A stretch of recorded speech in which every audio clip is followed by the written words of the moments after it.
कहूंगा जो मैं जानता हूं, वही कहूंगा जो आप भी जान सकते हैं। लेकिन जानने से मेरा अर्थ है जीना। जाना बिना जिए भी जा सकता है। तब ज्ञान होता है एक बोझ। उससे कोई डूब तो सकता है, उबरता नहीं। जानना जीवंत भी हो सकता है।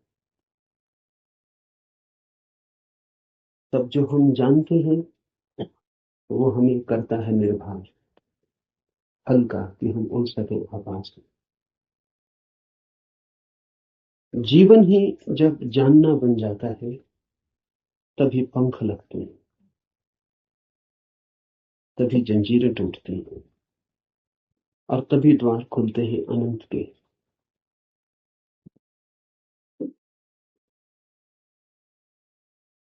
लेकिन जानना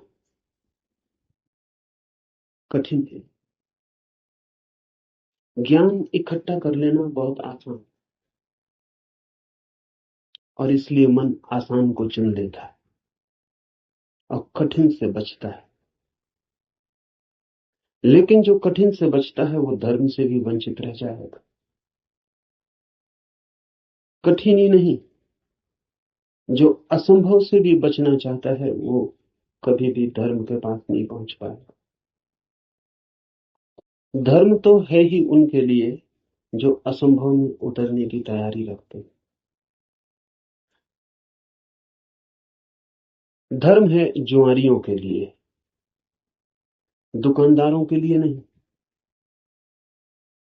धर्म कोई सौदा नहीं है। धर्म कोई समझौता भी नहीं। धर्म तो है दांव। जुआरी लगाता है धन को दांव पर, धार्मिक लगा देता है स्वयं को। वही परम धन। और जो अपने को ही दांव पर लगाने को तैयार नहीं, वो जीवन के गुह रहस्यों को कभी भी जान नहीं पाएगा। सस्ते नहीं मिलते हैं वे रहस्य। ज्ञान तो बहुत सस्ता मिल जाता है। ज्ञान तो मिल जाता है किताब में, शास्त्र में, शिक्षा में, शिक्षक के पास। ज्ञान तो मिल जाता है करीब करीब मुफ्त, कुछ चुकाना नहीं पड़ता है। धर्म में तो बहुत कुछ चुकाना पड़ता है। बहुत कुछ कहना ठीक नहीं, सभी कुछ दांव पर लगा दे कोई तो ही उस जीवन के द्वार खुलते हैं। इस जीवन को जो दांव पर लगा दे उसके लिए ही उस जीवन के द्वार खुलते हैं। इस जीवन को दांव पर लगा देना ही उस जीवन के द्वार की कुंजी है।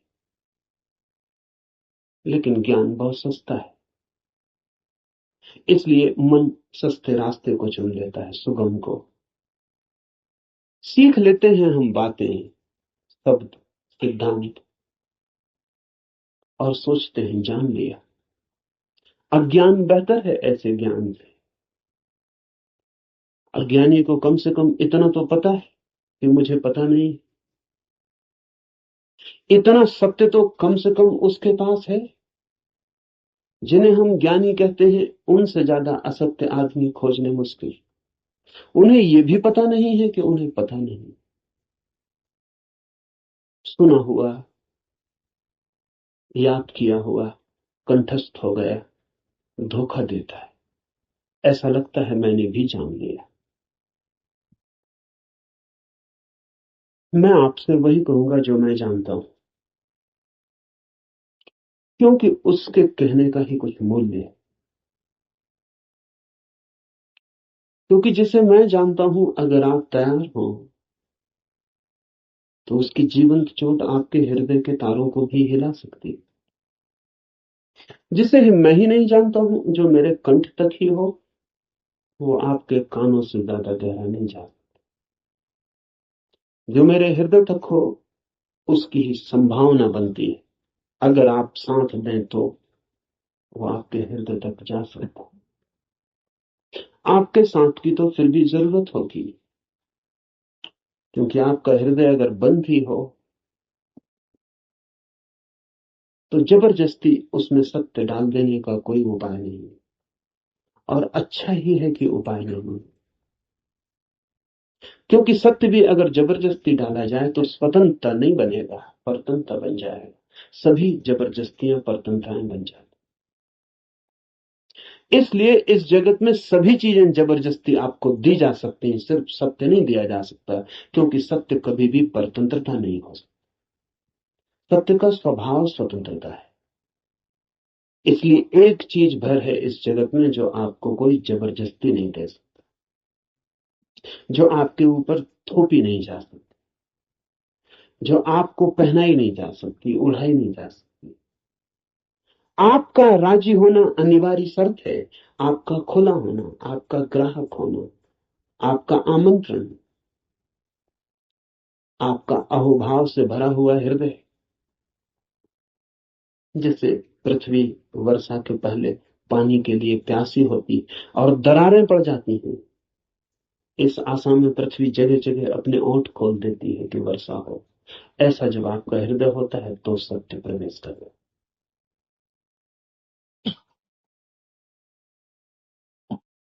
अन्यथा अन्यथा सत्य आपके द्वार से भी आकर लौट जाता है। बहुत बार लौटा है, बहुत जन्मों जन्मों में। आप कुछ नए नहीं, इस पृथ्वी पर कुछ भी नया नहीं, सभी बहुत पुराने। आप बुद्ध के चरणों में भी बैठ के सुने हैं, आपने कृष्ण को भी देखा है, आप जीसस के पास भी उठे बैठे हैं, लेकिन फिर भी वंचित रह गए, क्योंकि कभी भी आपका हृदय तैयार नहीं था। आपके पास से बुद्ध की सरिता बहती निकल गई है, महावीर की सरिता बहती निकल गई, आप प्यासे रह गए। आनंद रो रहा था जिस दिन बुद्ध के प्राण छूटने को थे और छाती पीट रहा था। और बुद्ध ने उससे कहा कि तू रोता क्यों है? जरूरत से ज्यादा मैं तेरे पास था 40 वर्ष, और अगर 40 वर्ष में भी नहीं हो पाई वो घटना, तो अब रोने से क्या होगा? मेरे मिटने से इतना परेशान क्यों हो रहा है? तो आनंद ने कहा है, इसलिए परेशान हो रहा हूं कि आप मौजूद थे और मैं न मिट पाया। अगर मैं मिट जाता तो आपको मेरे भीतर प्रवेश मिल जाता। 40 साल नदी मेरे पास बहती थी और मैं प्यासा रहता। और अब मैं रोता हूं क्योंकि जरूरी नहीं है कि ये नदी कब किस जन्म में दोबारा मुझे मिलेगी।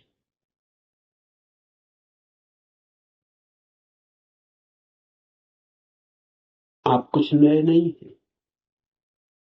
आपने बुद्धों को दफनाया, महावीरों को दफनाया, जीसस कृष्ण क्राइस्ट सबको आप दफना के जी रहे। उनकी वो हार गए आपसे। आप काफी पुराने, जब से जीवन है तब से आप अनंत अनंत यात्रा है। कहां हो जाती होगी चूक? बस यही हो जाती है कि आप खुले ही नहीं, बंद। मैं तो आपसे वही कहूंगा जो मैंने जाना है। अगर आप भी अपने को एक खुलापन बना सके तो आप भी उसे जान लेंगे।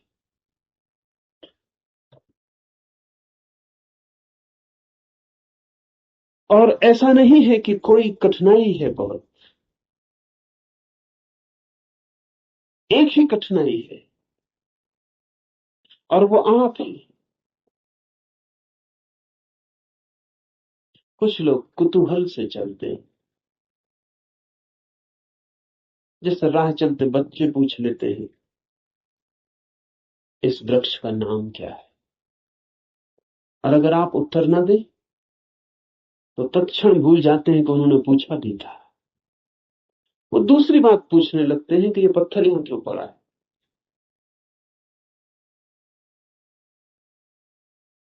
पूछने के लिए पूछते हैं, जानने के लिए नहीं पूछते। बिना पूछे नहीं रह सकते हैं इसलिए पूछते हैं, जानने के लिए नहीं पूछते।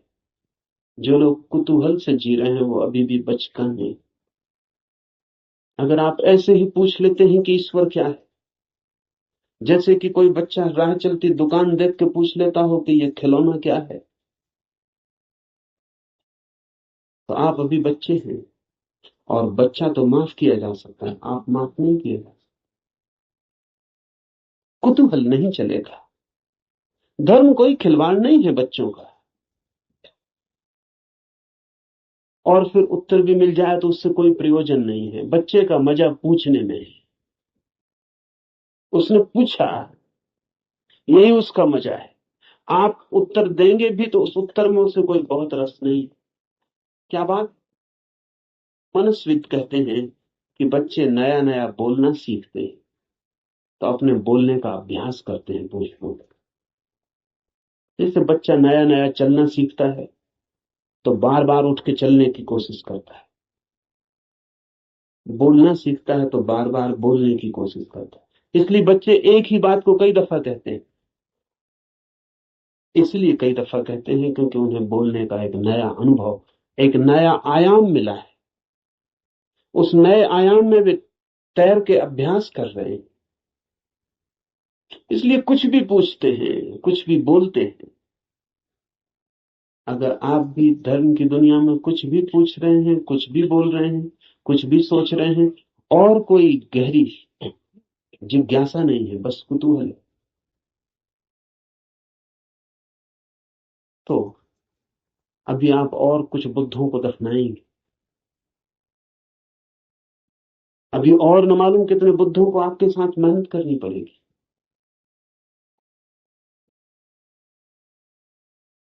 कुतूहल से सत्य का कोई संबंध नहीं। कुछ लोग कुतूहल से थोड़ा आगे बढ़ते हैं और जिज्ञासा करते हैं। जिज्ञासा में थोड़ी ज्यादा गहराई है, लेकिन बस थोड़ी ज्यादा।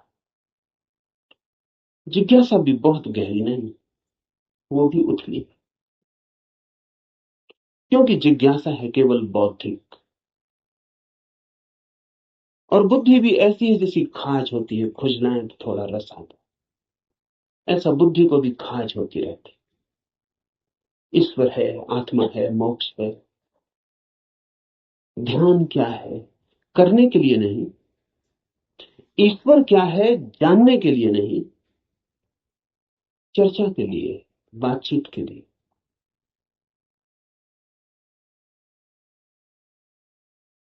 एक बौद्धिक मजा है, एक बौद्धिक व्यायाम है। तो लोग ऊंची बातें करते हैं, लेकिन उन बातों पर कभी भी कोई दांव नहीं लगाते। ईश्वर है या नहीं, इससे कोई प्रयोजन नहीं है। और ईश्वर हो तो, ईश्वर न हो तो वे जैसे हैं वैसे ही बने रहते हैं। ये बड़े मजे की बात। एक आदमी मानता है कि ईश्वर है और एक आदमी मानता है कि ईश्वर नहीं, और दोनों की जिंदगी बराबर एक सी। कोई गाली दे तो उसे भी क्रोध आता है जो मानता है कि ईश्वर है, और उसे भी क्रोध आता है जो मानता है कि ईश्वर नहीं। बल्कि कई दफे तो ये देखा जाता है कि जो मानता है ईश्वर है उसे ज्यादा क्रोध आता है। क्योंकि जो मानता है कि ईश्वर नहीं है वो ज्यादा से ज्यादा क्या कर सकता है? आपका गाली दे सकता है, मार सकता है, हत्या कर सकता है। लेकिन जो मानता है ईश्वर है वो आपको नरक तक में सड़ा सकता है। उसके पास ज्यादा उपाय हैं क्रोधित होने के। अगर ईश्वर के मानने और न मानने से कोई भी अंतर जीवन में न पड़ता हो, तो उसका अर्थ है कि ये ईश्वर से कोई संबंध नहीं है, बौद्धिक बातचीत है।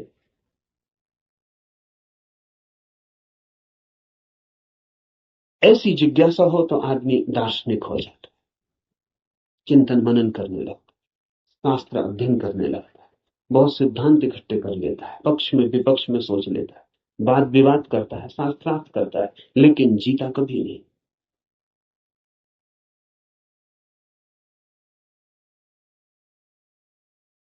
अगर आप भी सिर्फ जिज्ञासा से भरे तो यात्रा नहीं होगी। जिज्ञासा से भरे हुए लोग वे हैं जो मील के पत्थर के पास बैठ जाते और पूछते हैं मंजिल क्या है, कितनी दूर है, और सदा यही पूछते, लेकिन कभी उठ के चलते नहीं। जानते तो आप भी कितना है, क्या कमी है जानने में? करीब करीब सभी कुछ जानते हैं।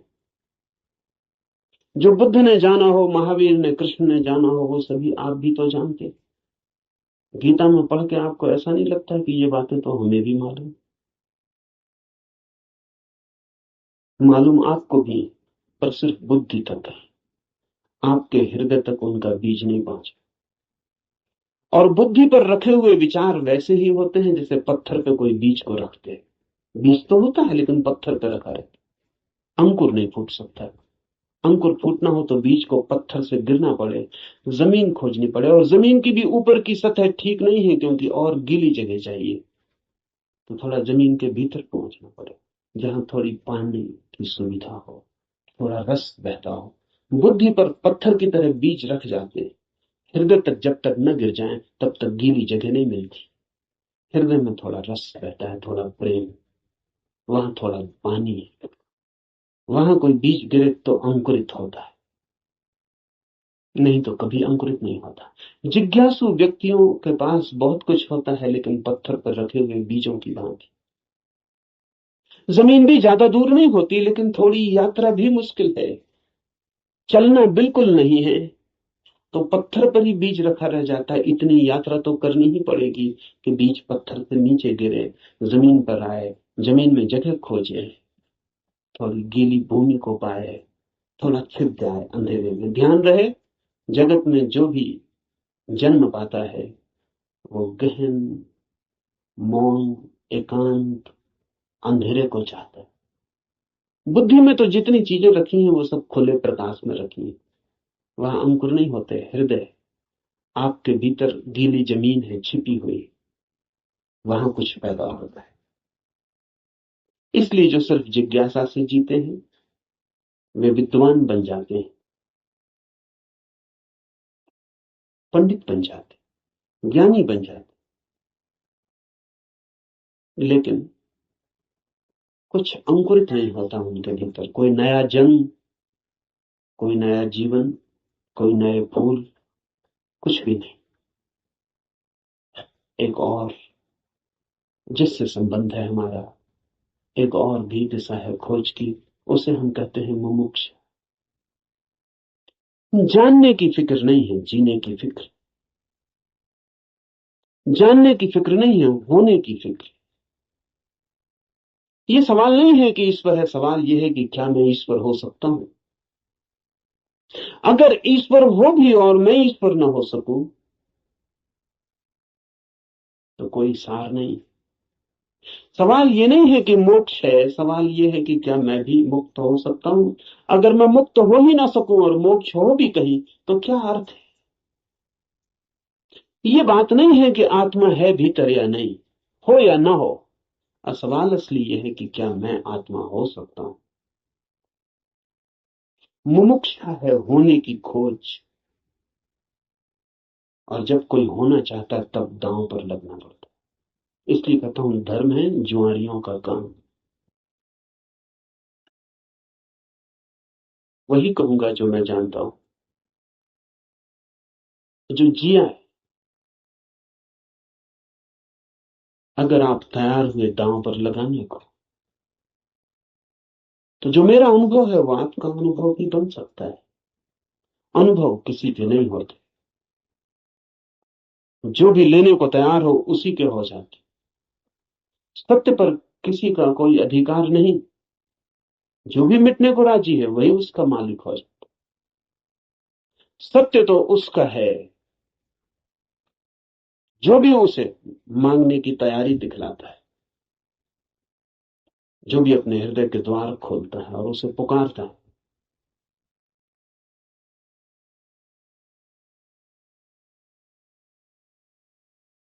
इस उपनिषद को इसीलिए चुना। ये उपनिषद अध्यात्म का सीधा साक्षात्कार है। सिद्धांत इसमें नहीं है, इसमें सिद्धों का अनुभव है। इसमें उस सब की कोई बातचीत नहीं है जो कुतूहल से पैदा होती है, जिज्ञासा से पैदा होती नहीं। इसमें तो उनकी तरफ इशारे हैं जो मुमुक्षा से भरे हैं, और उनके इशारे हैं जिन्होंने पा लिया है। कुछ ऐसे लोग भी हैं कि जिन्होंने नहीं पाया, लेकिन फिर भी मार्गदर्शन देने का मजा नहीं छोड़ पाते। मार्गदर्शन में बड़ा मजा है। सारी दुनिया में अगर सबसे ज्यादा कोई चीज दी जाती है तो वो मार्गदर्शन है। और सबसे सबसे कम अगर कोई चीज ली जाती है तो वो भी मार्गदर्शन है। सभी देते हैं, लेता कोई भी नहीं। जब भी आपको मौका मिल जाए किसी को सलाह देने का तो आप चूकते नहीं। जरूरी नहीं है कि आप सलाह देने योग्य हो, जरूरी नहीं कि आपको कुछ भी पता हो जो आप कह रहे हैं, लेकिन जब कोई दूसरे को सलाह देनी हो तो शिक्षक होने का मजा छोड़ना बहुत मुश्किल हो जाता है। शिक्षक होने में मजा क्या है? आप तत्काल ऊपर हो जाते हैं मुफ्त में और दूसरा नीचे हो जाता है। अगर कोई आपसे दान मांगने आए तो 2 पैसे देने में कितना कष्ट हो, क्योंकि कुछ देना पड़ता है जो आपके पास है। लेकिन सलाह देने में जरा भी कष्ट नहीं होता, क्योंकि जो आपके पास है ही नहीं उसको देने में कष्ट क्या है? आपका कुछ खो ही नहीं रहा है, बल्कि आपको कुछ मिल रहा है, मजा मिल रहा है, अहंकार मिल रहा है। आप भी सलाह देने की हालत में हैं आज, और दूसरा लेने की हालत में। आप ऊपर हैं, दूसरा नीचे।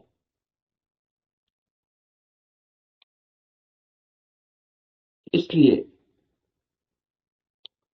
कहता हूं कि इस उपनिषद में कोई सलाह, कोई मार्गदर्शन देने का मजा नहीं है, बड़ी पीड़ा है। क्योंकि उपनिषद का ऋषि जो दे रहा है वो जान के दे रहा है, वो बांट रहा है कुछ बहुत हार्दिक, बहुत आंतरिक।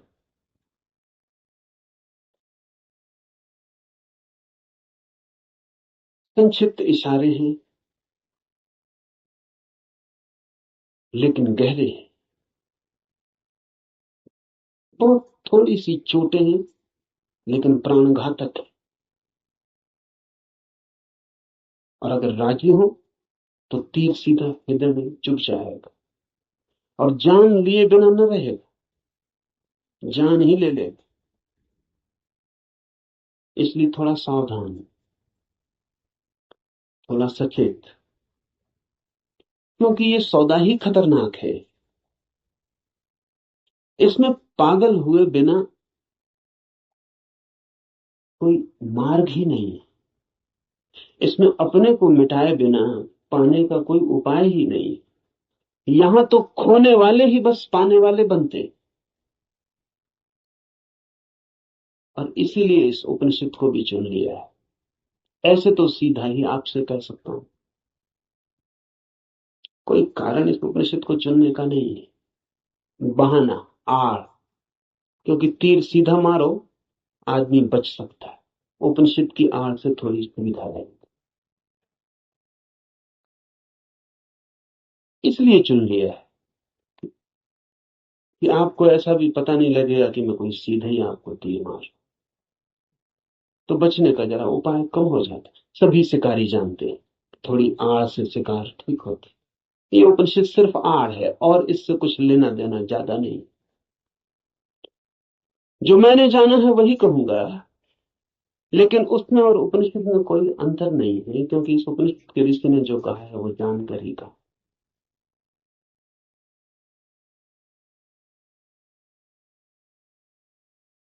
यह उपनिषद अध्यात्म की सूक्ष्मतम रहस्यों का उद्घाटन। लेकिन अगर मैं उपनिषद पर ही बात करता रहूं तो डर है कि बात बात ही रह जाए। इसलिए चर्चा तो पृष्ठभूमि होगी। इस चर्चा के साथ साथ प्रयोग जो कहा है, जो इस ऋषि ने देखा है, या जो मैं कहता हूं मैंने देखा है, उस तरफ आपके चेहरे को मोड़ने की कोशिश, उस तरफ आपकी भी आंखें उठानी, उस तरफ आपकी भी आंखें उठाने का प्रयास, वही मुख्य होगा। उपनिषद की बात तो सिर्फ हवा पैदा करने के लिए होगी कि आपके चारों तरफ वे तरंग पैदा हो जाएं, कि आप भूल जाएं 20वीं सदी को, पहुंच जाएं उस लोक में जहां ये ऋषि रहा होगा। मिट जाए ये जगत जो चारों तरफ बहुत बेरौनक को बहुत कुरूप हो गया है, और याद आ जाए उन दिनों की जब ये ऋषि जिंदा रहा होगा। एक हवा, एक वातावरण, बस उसके लिए उपनिषद। पर उतना काफी नहीं है, जरूरी है, काफी नहीं। तो जो मैं कहता हूं, अगर आप उसको सुन के ही रुक जाते हैं तो मैं मानूंगा आपने सुना भी नहीं, क्योंकि सुन के जो चलता नहीं है मैं नहीं मान सकता कि उसने सुना है। अगर आप सोचते हैं कि सुन के आपकी समझ में आ गया, इतनी जल्दी मत करना। सुन के समझ में आता होता तो हम कभी के समझ गए होते। सुन के ही समझ में आता होता तो इस दुनिया में समझदारों की कमी ना होती, ना समझ खोजना मुश्किल हो जाता। मगर ना समझ ही ना समझ, सुन के कुछ भी समझ में नहीं आता। सुन के सिर्फ शब्दों पे मुट्ठियां बन जाती। सुन के नहीं, करके ही समझ में आता है। इसलिए सुनना करने के लिए, समझने के लिए नहीं। सुनना करने के लिए, करना समझने के लिए। सुन के ही सीधा मत सोच लेना कि समझ गया। वो बीच की कड़ी के बिना कोई भी उपाय नहीं है, कोई भी रास्ता नहीं। लेकिन मन कहता है कि समझ गए, अब करने की क्या जरूरत है। मंजिलें चल के पहुंची जाती है। तब भी समझ लिया हो, यात्रा पथ पूरा स्मृति में आ गया हो, पूरा नक्शा जेब में हो, फिर भी बिना चले कोई मंजिल तक कभी पहुंचता नहीं। लेकिन सपना देखा जा सकता है। कोई आदमी यहीं सो जाए और सपना देख सकता है कहीं भी पहुंचने का। मन सपना देखने में बड़ा कुशल है। और ऐसा मत सोचना कि आप ही ऐसे सपने देखते हैं। जिनको आप बहुत बुद्धिमान कहते हैं, वे भी इसी तरह के सपने देखते रहते हैं। साधु हैं, सन्यासी हैं, महात्मा हैं, वर्षों वर्षों से खोज में लगे हैं, लेकिन कहीं इंच भर नहीं पहुंचते, यात्रा ही नहीं करते। वो जो वर्षों से खोज में लगे हैं, वो सारी की सारी खोज वर्तुलाकार है, बुद्धि में ही वर्तुल बन जाता है, भंवर बन जाता है, उसी भंवर में घूमते रहते। फिर उस भंवर में सब समा जाता है, वेद समा जाते हैं, उपनिषद समा जाते हैं, कुरान है, बाइबलें समा जाती हैं। उस भंवर में सब समा जाता है, लेकिन एक इंच भी गति नहीं होती। उपनिषद की हम चर्चा करेंगे, उपनिषद समझाने के लिए नहीं, उपनिषद बन जाने के लिए। यहां सुन के कुछ कंठस्थ हो जाए और आप भी बोलने लगे तो मैंने आपका नुकसान किया, मैं फिर आपका मित्र साबित ना हुआ। यहां सुन के आप जो सुना है वो बोलने लग जाएं तो कोई मूल्य नहीं है। यहां सुन के आपको भी वो हो जाए, आप भी वो देख लें, वो आंख आपकी भी खुल जाए, तो ऐसा समझें। एक कवि गीत गाता है किसी फूल के संबंध में। गीत में बड़ा माधुर्य हो सकता है, धुन हो सकता है, लय हो सकती है, संगीत हो सकता है। गीत की अपनी खूबी है, लेकिन गीत कितना ही गाए उस फूल को और कितना ही गुनगुनाए, तो भी गीत गीत है, फूल नहीं।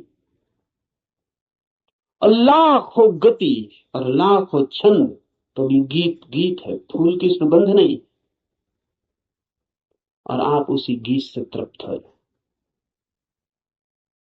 तो आप भटक गए। उपनिषद गीत है किसी फूल का जिसे आपने देखा नहीं अभी। गीत गजब का है, गाने वाले ने देखा है, पर गीत से तृप्त मत हो जाना, गीत फूल नहीं। ऐसा भी हो जाता है कि कभी कभी आप फूल के पास भी पहुंच जाते, कभी कभी, कभी कभी फूल की एक झलक भी मिल जाती, अचानक, आकस्मिक। क्योंकि फूल कोई विजाती ही नहीं है, आपका स्वभाव है, आपके बिल्कुल निकट है, किनारे किनारे है, कभी कभी छू जाता है बिना आपके, बावजूद आपके। कभी कभी फूल एक झलक दे जाता, कोई बिजली कौन जाती, किसी क्षण में, आकस्मिक अनुभव में आ जाता है। कुछ और भी है इस जगत में, यही जगत सब कुछ नहीं है। इस पथरीले जगत के बीच कुछ और भी है जो पत्थर नहीं, फूल है, जीवंत खिला हुआ, जैसे किसी स्वप्न में देखा हो या अंधेरी रात में चमकी हो बिजली और कुछ दिखा हो और फिर खो गया हो। ऐसा कभी कभी आपके जीवन में भी हो जाए, कवियों के जीवन में अक्सर हो जाता, चित्रकारों के जीवन में अक्सर हो जाता। फूल की झलक बिल्कुल पास आ जाती, फिर भी फूल कितने ही पास हो और कितनी ही झलक मिल गई हो, पास होना भी दूर होना ही है। और कितने ही पास आ जाए फूल, तो भी फासला तो बना ही रहता। और मैं बिल्कुल हाथ से भी छू लूं फूल को, तो भी पक्का नहीं है कि जो अनुभव मुझे होता है वो फूल का है, क्योंकि हाथ खबर लाने वाला है। और हाथ अगर बीच में गलत खबर दे दे तो कुछ भरोसा नहीं। और हाथ सही ही खबर देगा, इसको मानने का कोई कारण नहीं। फिर हाथ जो खबर देगा वो फूल के संबंध में कम और हाथ के संबंध में ज्यादा होगी।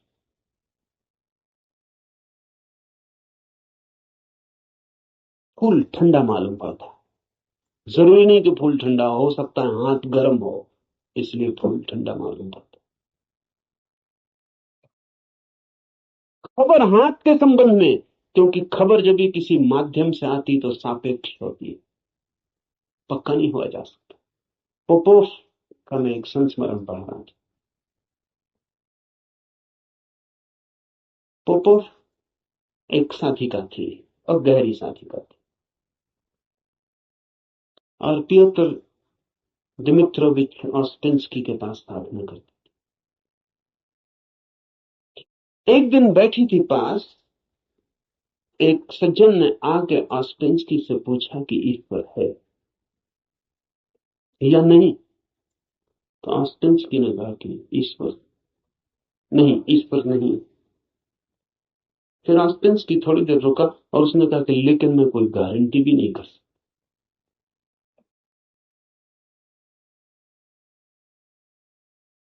क्योंकि जो भी मैं जानता हूं वो सब माध्यम से जाना गया। कभी आंख से देखा है लेकिन आंख का भरोसा, कभी कान से सुना है लेकिन कान गलत सुन सकता, कभी हाथ से छुआ है लेकिन हाथ का क्या कहना। अभी तक सीधा नहीं देखा है, अभी तक आमने सामने नहीं हुआ हूं, इसलिए कोई गारंटी भी नहीं है। अभी तक जो भी जाना है उसमें मुझे ईश्वर का कोई अनुभव नहीं हुआ, लेकिन जरूरी नहीं कि ईश्वर ना हो। इससे सिर्फ मेरी खबर मिलती कि मेरे अनुभव क्या है, इसलिए मैं कोई गारंटी नहीं कर सकता कि नहीं ही है। इसलिए मुझ पर भरोसा करके मत रुकना, खोजना। जब भी माध्यम से कुछ घटता है तो भरोसे का नहीं। अगर फूल के बिल्कुल पास भी पहुंच जाएं तो भी आंख देखती है, हाथ छूते हैं तो गंध नाक में आती है, ये भी दूरी का अनुभव है। तो कभी कभी कोई कवि उस परम फूल के इतने पास पहुंच जाता है तो उसकी गीत में उतर आती है गूंज उसकी, लेकिन फिर भी बुद्ध नहीं है वो, महावीर नहीं है वो। महावीर कौन है, बुद्ध कौन है? बुद्ध है वो चैतन्य जो फूल ही हो गया। इतनी भी दूरी न रही कि फूल को देखा हो, फूल ही हो गया। फूल होकर ही पूरी तरह जाना जा सकता है क्या है। उपनिषद के ऋषि की बात है, गीत है किसी फूल के संबंध में, उसे गुनगुनाना, मिठास है बड़ी उसमें, स्वाद है उसमें बहुत, लेकिन वो फूल नहीं, गीत ही है। अगर प्रयास करेंगे तो कभी कभी झलक भी मिलेगी।